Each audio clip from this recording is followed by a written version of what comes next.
Já imaginaram como é que uma única lei pode, de repente, partir um país ao meio? Pois foi exatamente isso que aconteceu em plena Revolução Francesa, quando se tentou controlar a religião e o resultado foi o caos. Vamos perceber como é que isto aconteceu. Parece uma ideia um bocado estranha, não é? Mas a verdade é que aconteceu. E é precisamente essa a pergunta que nos vai guiar. Como é que uma decisão política sobre um tema como a religião conseguiu criar uma ferida tão funda na sociedade francesa? Para percebermos bem esta história, organizamos tudo em 5 partes. Primeiro, o cenário. Depois, a lei que causou tudo. A seguir, o momento da fratura, as consequências e, por fim, como é que este grande projeto acabou. Muito bem, vamos lá a isso. Recuemos até a 1790. A França está a viver um dos períodos mais agitados da sua história, a Revolução Francesa. O ambiente é de mudança total, mas há um problema gigante. O país está quase na bancarrota e os revolucionários procuram, de forma desesperada, soluções para tudo. E aqui está o centro da questão.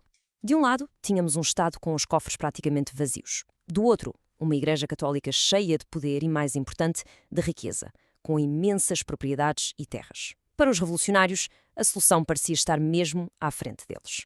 Então a solução que eles arranjaram foi uma lei com um nome um bocado comprido, a Constituição Civil do Clero. Mas o plano era, na verdade, bastante simples e muito radical. A ideia era basicamente criar uma nova Igreja Católica Francesa que obedecesse ao Estado e não ao Papa em Roma. Parem só um bocadinho para pensar no tamanho desta mudança. De um dia para o outro, os padres e os bispos iam passar a ser funcionários do Estado, como um professor ou um juiz. O salário deles passava a vir do governo francês e a sua lealdade, bem, também devia ser para com o governo. E esta foi talvez uma das maiores rupturas. Antes da lei, era o Papa quem escolhia e nomeava os bispos. A partir daqui, não. Passaram a ser eleitos pelos cidadãos de cada região. E atenção, isto incluía cidadãos que nem sequer eram católicos. O poder saiu de Roma e foi entregue ao povo. A reorganização foi total. Não foi só nas pessoas, foi também no mapa. As dioceses, que são uma espécie de distritos administrativos da Igreja, foram completamente redesenhadas.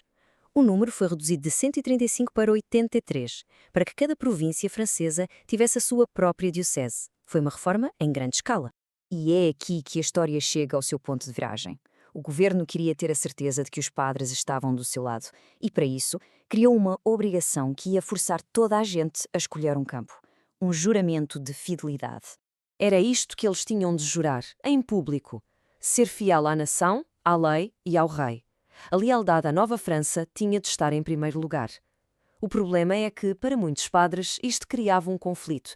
E a lealdade deles ao Papa, como é que ficava? E pronto, estava criada a divisão. De um lado ficaram os padres juramentados, os que aceitaram fazer o juramento, do outro os refratários, os que se recusaram, porque achavam que isso era trair a sua fé e o Papa. De repente, o clero e o país estavam rachados ao meio. E para complicar ainda mais, o Papa, em Roma, decidiu intervir. E a sua reação foi como deitar gasolina no fogo. Ele condenou a lei, disse que era uma heresia, que é uma ofensa gravíssima contra a fé, e proibiu qualquer padre de fazer o juramento. O problema deixou de ser apenas político, passou a ser uma crise de consciência, uma crise espiritual. A partir daqui, a situação descarrilou muito, muito depressa.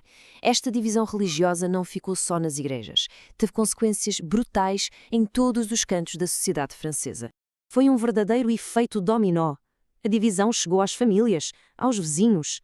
As pessoas tinham de escolher se iam à missa do padre juramentado ou se procuravam o refratário, que celebrava em segredo, arriscando ser preso. Com os bens da igreja confiscados, muitos hospitais e escolas que ela geria fecharam, e a perseguição aos refratários tornou-se violenta, com prisões e exílios. E esta divisão também se via no mapa de França. Nas cidades, onde as ideias da revolução eram mais populares, houve mais apoio à lei. Mas nas zonas rurais, muito mais tradicionais e ligadas à igreja, a resistência foi enorme e por vezes violenta. Esta cronologia mostra bem a escalada do conflito. Em 1790 temos a lei. Logo no ano seguinte, a condenação do Papa.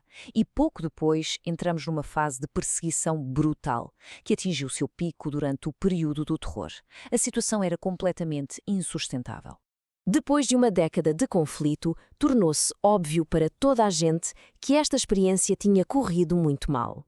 A França precisava urgentemente de encontrar paz. E foi aí que apareceu em cena uma nova figura, determinada a resolver o problema: Napoleão Bonaparte. Napoleão percebeu que precisava de resolver este assunto e negociou diretamente com o Papa um acordo de paz, a chamada Concordata de 1801. Basicamente, foi um compromisso. A Igreja Católica voltou a ser reconhecida, mas o Estado não abriu mão de todo o controlo. O juramento desapareceu e a paz, lentamente, começou a regressar. Portanto, a conclusão é bastante clara. A tentativa de criar uma Igreja Nacional, completamente controlada pelo Estado, não funcionou. Em vez de unir a nação, a Constituição Civil do Clero abriu feridas muito profundas na sociedade francesa que levaram muitas décadas a sarar. E isto tudo deixa-nos a pensar numa questão que continua muito atual. A história que vimos foi um caso extremo, mas a pergunta fica no ar. Até que ponto é que um governo pode ou deve intervir naquilo em que as pessoas acreditam? É algo para refletir. E assim terminamos a nossa análise.